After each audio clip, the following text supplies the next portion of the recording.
I never thought one careless decision could put my entire future, my career, and even my freedom on the line.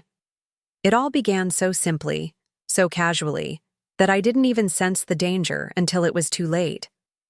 My brother had always been the type who liked to borrow things without asking: sweaters, headphones, even my car once or twice. But I never imagined he would take something that wasn't truly mine to give. When he asked if he could borrow a necklace for his date, it felt harmless. At that moment, he saw it as just another piece of jewelry in my collection, maybe even cheap compared to the flashy pieces he thought rich people wore on television. To him, it was nothing more than a shiny accessory that might earn him a compliment or two from a girl he was desperate to impress. I should have said no immediately, but instead, I hesitated, and that hesitation opened the door to one of the most terrifying nights of my life. The necklace wasn't mine in the way he believed it was. Sure, I had possession of it, and it was in my apartment, but it belonged to the firm I worked for. My company managed high-value assets, artwork, jewelry, rare collectibles, for wealthy clients who didn't want the risk or responsibility of keeping such things in their own homes. It was my job to catalog, secure, and transport items for events or private viewings. The necklace in question was no ordinary accessory. It was part of a collection valued at more than $10 million, and this single piece alone had been appraised at $2 million. It was subtle, yes, elegant and understated, the kind of piece someone with no experience in luxury jewelry might overlook. But beneath that simple beauty was an extraordinary value that required insurance contracts, locked cases, and precise documentation for every move it made. Losing it would not just mean losing my job. It could mean lawsuits, criminal charges, and the end of everything I had worked for. I kept the necklace in a secured case inside my closet, locked and logged with paperwork. Every morning, I checked it, even if I had no reason to. It became a ritual, a way to reassure myself that my professional life wasn't hanging by a fragile thread. That night, when my brother called to ask about borrowing jewelry, I laughed at first. I thought he was joking, trying to play at being charming for a girl. He said, "Come on, you must have something.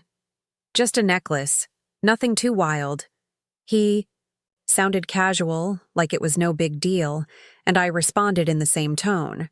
I told him I didn't really have anything that would suit his purpose. I thought that was the end of it. But my brother had always been stubborn, and he had this way of pushing until he got what he wanted. He came over, searching through my things while I was distracted. He didn't understand boundaries, never had. To him, family meant free access, and if I protested, he'd roll his eyes like I was uptight. I didn't notice when he found the case.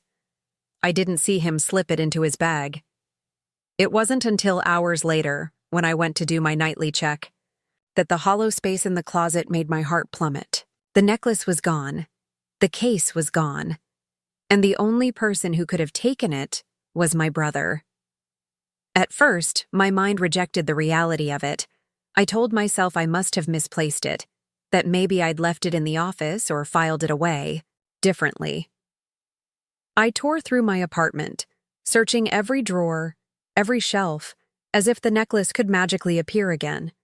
But deep down, I already knew. The moment I couldn't find it, I knew exactly what had happened. I called my brother, immediately panic tightening my chest. The first call went unanswered. The second went to voicemail. By the third, I was nearly shouting into the phone, begging him to pick up. But he didn't. I tried to think logically, but my thoughts spun out of control. What if he lost it on the way to the restaurant? What if someone saw it, recognized it, and tried to take it from him? What if his date, unaware of its worth, carelessly damaged it? The scenarios flooded my brain until I could hardly breathe. This wasn't just about a piece of jewelry. This was my career, my reputation, my freedom. I had signed contracts guaranteeing its safety. I had signed documents that made me personally accountable for its condition. If anything happened to it, I couldn't just shrug and blame my brother. The responsibility was mine, and mine alone. By the time I finally tracked down where he had gone, my hands were shaking so badly I could barely steer the wheel. The restaurant was upscale but casual, the kind of place young professionals like to show off in. I spotted him almost immediately. He was seated at a corner table, laughing loudly, his date leaning in with a smile. And there it was, resting, against her collarbone, catching the low light of the restaurant, the necklace. To anyone else, it probably looked like nothing more than a tasteful, elegant piece of jewelry. But to me, it looked like a bomb ticking down to zero. I couldn't breathe as I walked toward their table. Every step felt heavier, my heart pounding in my ears. I heard him bragging about it before I even reached them. He was telling her it was just something he borrowed from his siblings' collection, brushing it off like it was a trinket. My stomach twisted so violently I thought I might collapse right there in the middle of the dining room.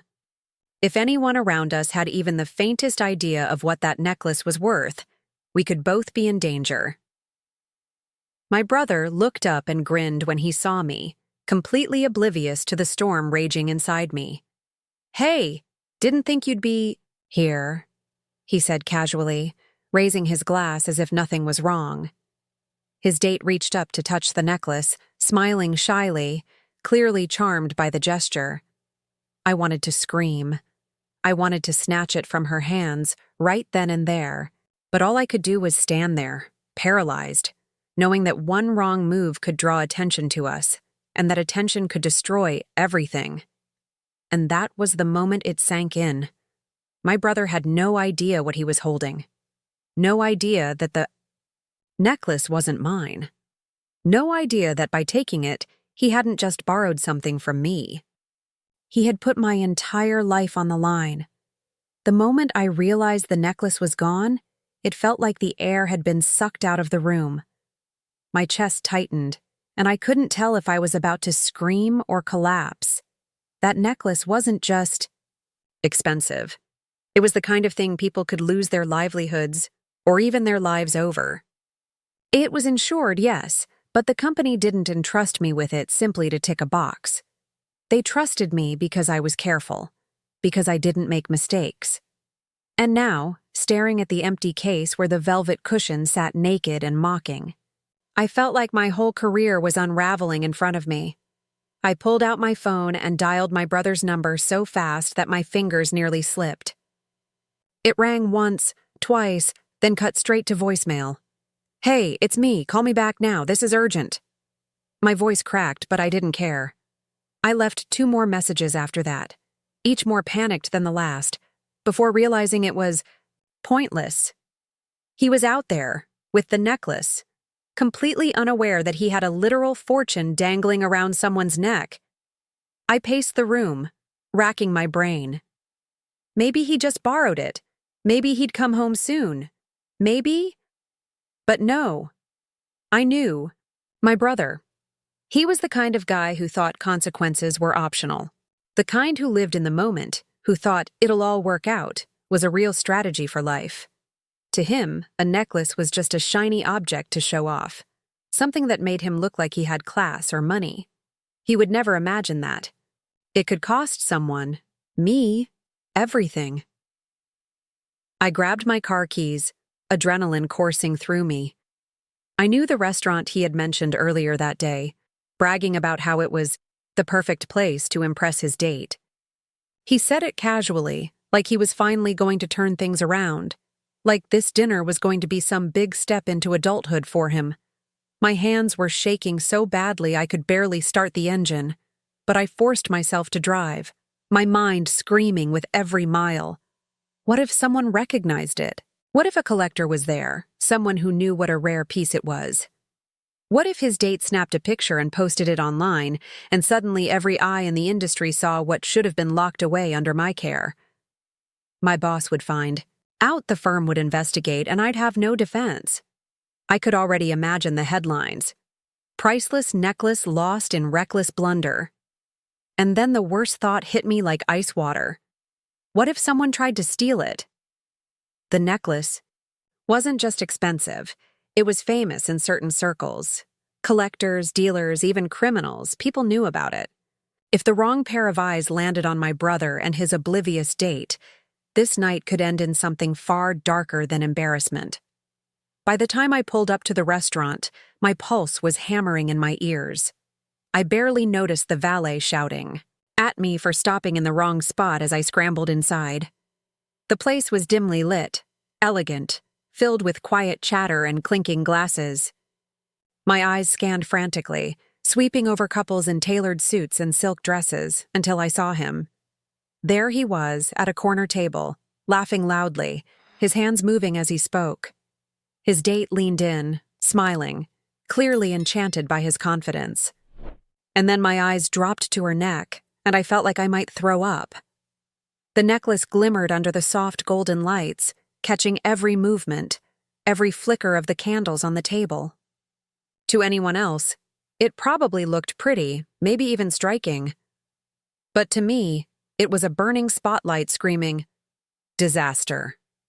My brother leaned back, grinning, and I saw him gesture toward it, puffing his chest like he was the provider of such luxury. I wanted to run across the room, rip it off, and drag him out by the collar, but I froze. Because even as my panic took over, I knew I had to play this smart. If I caused a scene, people would look closer, they'd notice, and the more eyes that fell on that necklace, the more danger we were all. And I forced myself to move casually, like I was just another diner. My legs felt heavy as I walked toward their table, rehearsing what I would say. My brother spotted me first, his smile faltering as confusion crossed his face. "Hey," he said, surprised. "What are you doing here?"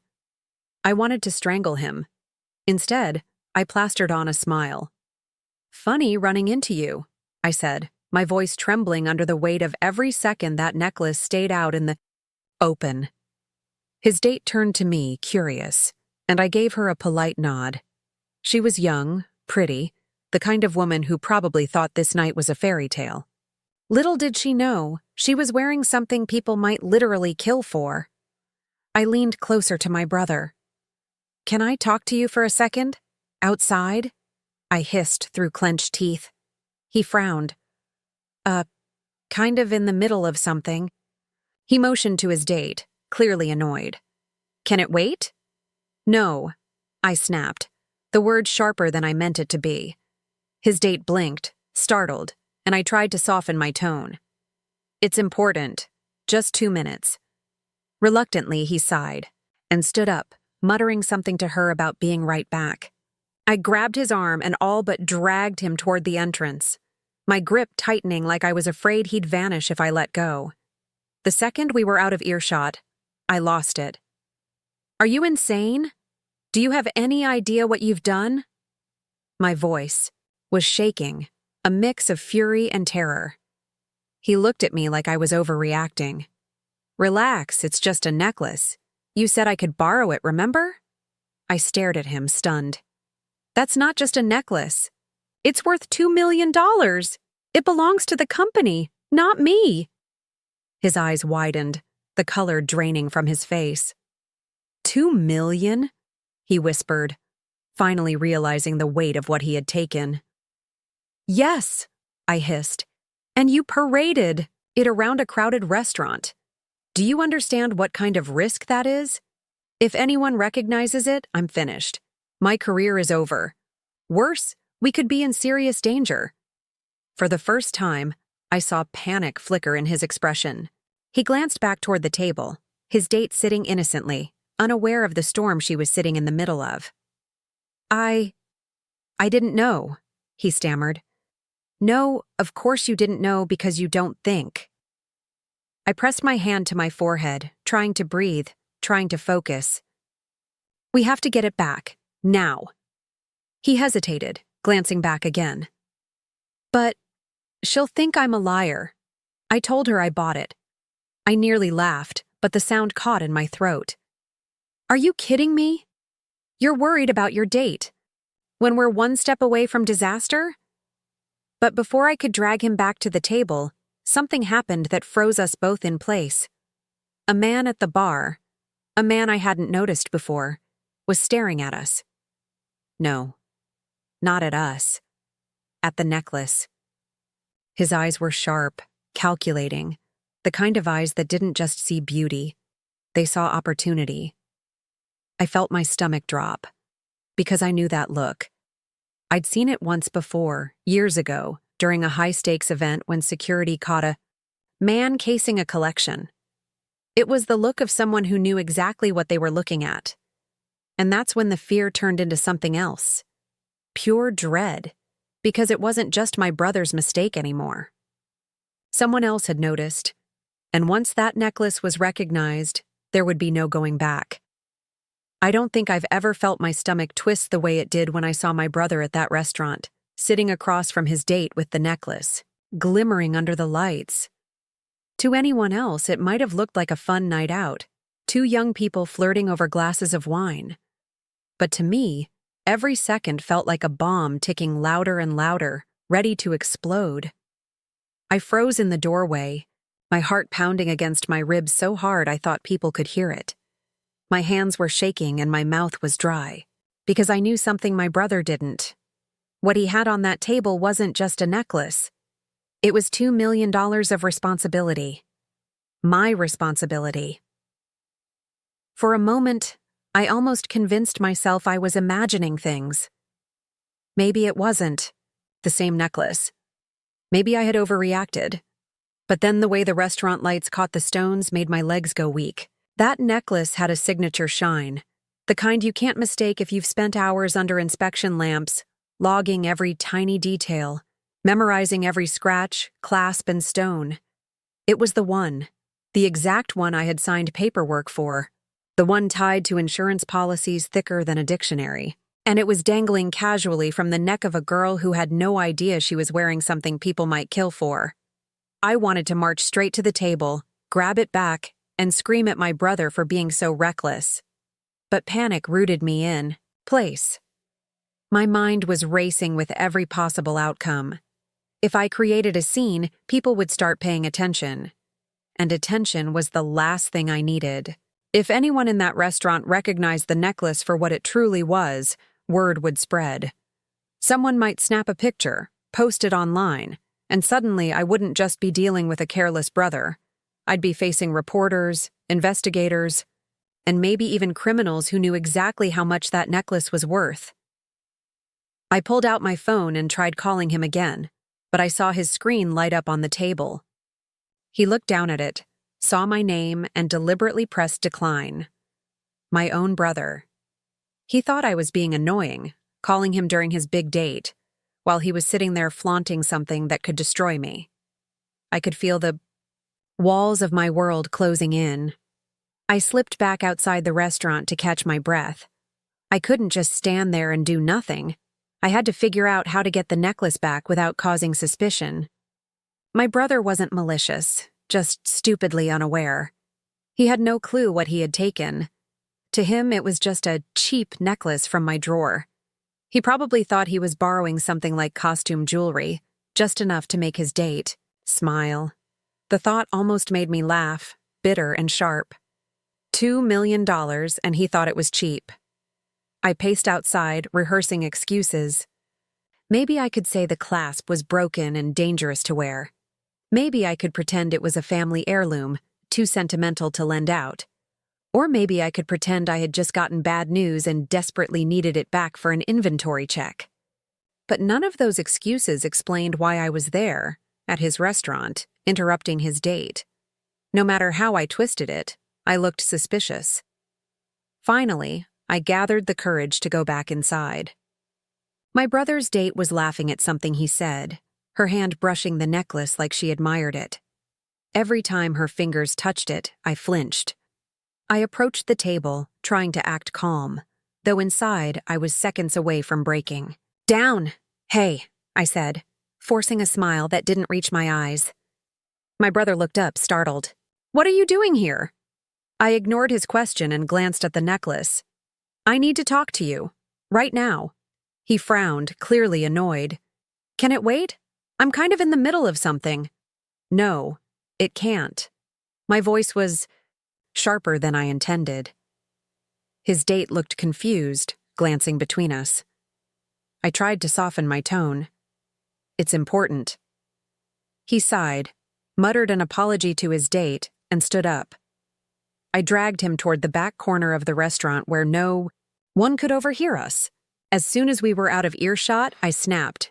Do you have any idea what you've done? He rolled his eyes. Relax, it's just a necklace. I thought it looked nice, and you never wear it anyway. Just a necklace? My voice dropped to a hiss. That's not mine. It's not even close to just a necklace. It's a company asset. Do you understand what that means? It's insured, cataloged, and tied to my job. If anything happens to it, I'm finished. Not just fired, ruined. Do you get it? For the first time, I saw a flicker of doubt in his face. Wait, what? It's worth $2 million, I spat. $2 million. And you wore it to impress a girl. His jaw dropped. You're kidding. Do I look like I'm kidding? He glanced back toward the table, his face pale. Suddenly, he looked like he'd swallowed glass. The reality was sinking in. He hadn't just borrowed jewelry. He'd gambled with something priceless.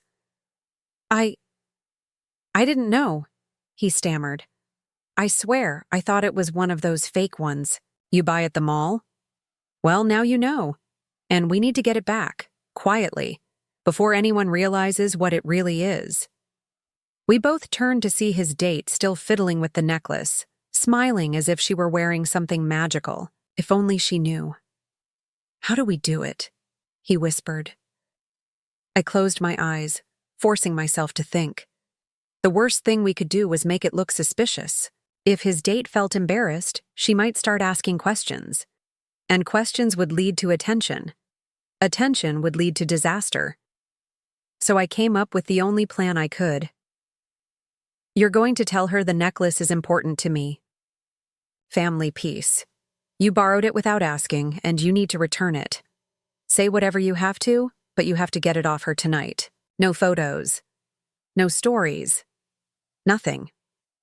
He nodded, still pale, and we walked back to the table. My brother's smile looked forced as he leaned toward his date. I couldn't hear what he said, but I saw her reaction. First confusion, then disappointment. Finally, she reached up, unclasped the necklace, and handed it back. The relief that washed over me was so strong I almost collapsed. I slipped the necklace into my pocket, my fingers gripping it like a lifeline. Only then did I allow myself to breathe. But the night wasn't over, because as we were leaving, I noticed something that froze me all over. Again. At a nearby table, a man had been watching us. His eyes weren't on me or my brother. They were fixed on the necklace, and the way he studied it told me something terrifying. He knew exactly what it was. The days after confronting my brother felt like walking through a storm that wouldn't end. I couldn't think straight at work, and every little sound made me flinch. I kept imagining what would have happened if someone at that restaurant had recognized the necklace for what it really was. Just one sharp-eyed guest, maybe someone with ties to the luxury world, and it could have been the end of everything I had built. That constant fear stayed with me, a heavy weight that seemed impossible to shake off. My brother, however, was living as if nothing had happened. He acted like it was just another night out, just another date, completely brushing off the fact that he had nearly cost me not just my career, but possibly my freedom. He didn't understand, or maybe he didn't want to understand, the depth of the situation. Whenever I tried to talk to him about it, he rolled his eyes and waved me off, muttering things like, "Relax, it's just jewelry," or, "No one even noticed." Hearing those words made me want to scream, because he couldn't see that it wasn't just jewelry. It was a carefully guarded asset, a piece that symbolized trust, responsibility, and millions of dollars tied up in a reputation I had sworn to protect. I remember sitting at my desk one evening long after everyone had left, staring at the digital records of the asset. I checked and rechecked the inventory, making sure the necklace was still there, logging every little detail. My hands shook as I typed in the report, terrified that somehow the truth would leak out, that a single oversight would expose what had happened. The weight of secrecy pressed down on me. I wasn't just hiding my brother's mistake, I was complicit in it now. And then came the worst part. One of my managers casually mentioned during a meeting that some people had been talking about a necklace out in the wild. He didn't know much, just said he'd overheard someone at a gala joking about how easy it must be to wear million-dollar jewelry if people didn't even recognize it. My heart nearly stopped when I heard those words. Was that about us? Had someone at the restaurant noticed my brother after all? The thought that whispers could already be spreading filled me with dread. That night, I confronted my brother again, this time with no patience left in me. I cornered him in the kitchen, slammed my hand down on the table, and demanded he understand. My voice broke as I told him he had no idea what kind of fire he had been playing with, no idea how easily one wrong move could have destroyed both of us.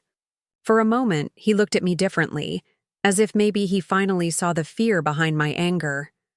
But then, just like always, he shrugged and muttered something about me being too dramatic. It was like shouting into a void. But the truth is, I wasn't only angry at him. I was angry at myself too. I had been careless. I had left the case unlocked for even a moment, giving him the chance to take what never should have left my control. I had underestimated just how reckless he could be, and I had allowed my own trust and family to blind me. And now I was paying the price for it every single day, carrying a secret that gnawed at me from the inside out. A week later, the firm announced an upcoming audit of all assets. Normally, I could handle those with ease. I was always meticulous, always careful. But now, the thought of someone asking too many questions, of some discrepancy surfacing in the records, sent me spiraling into panic. I had nightmares about the auditors opening the case, finding fingerprints that shouldn't have been there, questioning why the logs didn't perfectly align with the timeline. I woke up in cold sweats, my mind replaying my brother's smug smile as he leaned back in that restaurant chair, completely oblivious to the danger. I started avoiding him at home, locking myself in my room whenever he was around, because every time I looked at him, I saw the risk he represented. He had no remorse, no sense of responsibility, and that terrified me. Because what if he did it again? What if he decided to borrow something else, convinced it was harmless? The thought made me sick. I couldn't live like that anymore, always wondering what careless move he might make next. But cutting him off wasn't simple. He was my brother. He was family. And no matter how much he hurt me, there was still a part of me that wanted to protect him. That was the cruelest part of it all, knowing that if he ever slipped up and the truth came out, I would be the one who took the fall. Because no matter what he did, I couldn't bring myself to betray him to the people I worked for. That loyalty was both my strength and my curse. The day of the audit finally came. I stood in the conference room with the auditors, my chest tight, my palms damp. They went piece by piece through the collection, scanning, logging, double-checking. When they reached the necklace, my heart stopped. I had to force myself to breathe as they examined it, holding it up to the light, running their expert eyes over every detail. I was sure they would see it, that invisible mark of recklessness, that history of being paraded around a restaurant by someone who had no idea what he was carrying. But they didn't. They logged it, signed it off, and moved. I nearly collapsed with relief, but even that moment of safety didn't feel like victory. It just felt like a stay of execution, a delay before the inevitable. Because I knew now that one secret could spiral into many, and I wasn't sure how much longer I could keep this balancing act going. The guilt was eating away at me, and the resentment I felt toward my brother was growing by the day. One night, unable to hold it in anymore, I sat him down one last time. I didn't yell, I didn't accuse, I just told him the truth. I told him how close I had come to losing everything, how the fear had consumed me since that night, how I could barely sleep knowing what he had done. For the first time, I saw something crack in him. His face softened, his shoulders slumped, and he whispered that he hadn't realized it was that serious, that he thought it was just a simple necklace, just something shiny that wouldn't matter. For a moment, I wanted to believe him. I wanted to believe that he finally understood, but deep down, I knew better. Understanding in words didn't mean understanding in action. Trust, once broken, isn't so easily rebuilt. And no matter what he said, I couldn't shake the image of him carelessly laughing with that necklace glinting under the restaurant lights. That image had seared itself into my memory, and no apology could erase it. So I made a quiet decision that night. I couldn't change what had already happened, but I could change what I allowed moving forward. I doubled my precautions, locked the case tighter than ever, and never left anything unattended again.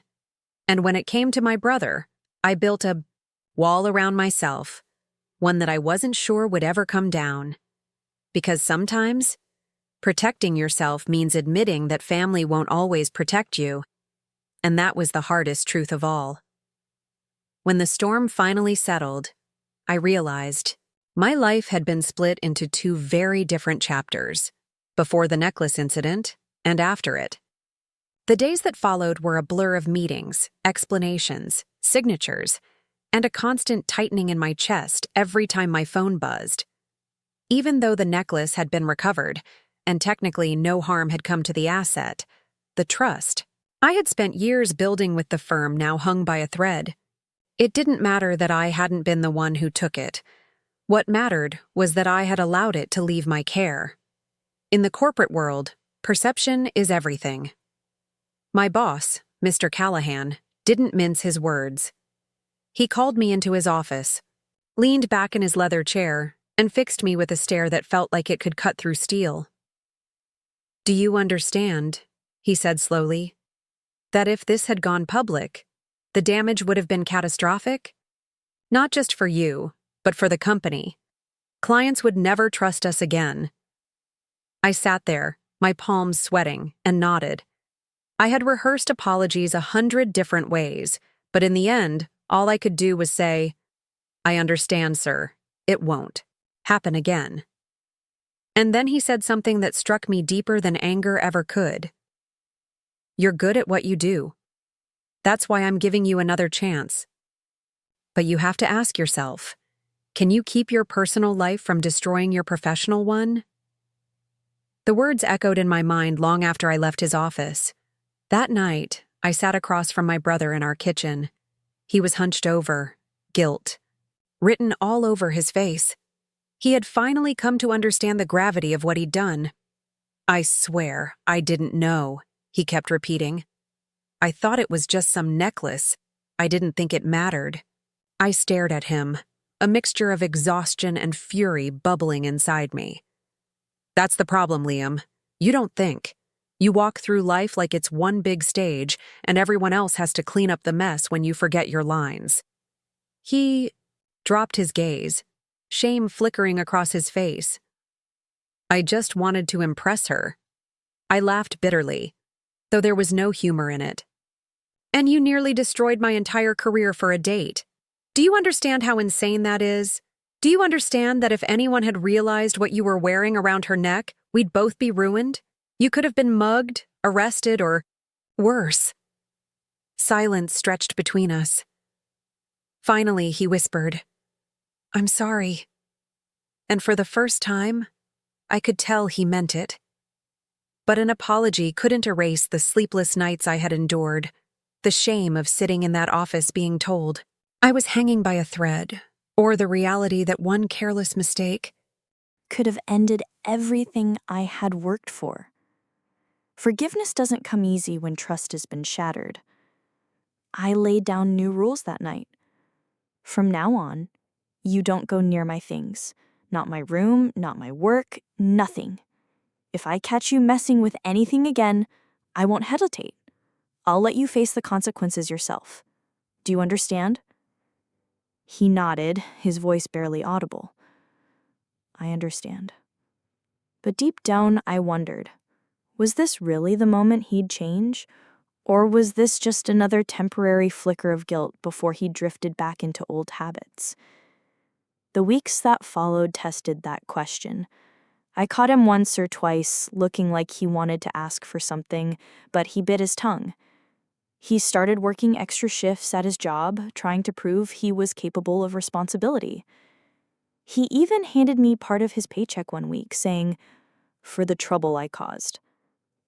I refused the money, but I'll admit it was the first time I saw him try to take accountability for something. As for me, the necklace never left my sight again.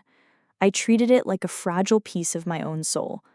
Locked, double-checked, and watched as if the world itself might collapse without it. The firm eventually moved it into long-term storage, and with that, some of my stress finally lifted. But the scars of the ordeal lingered.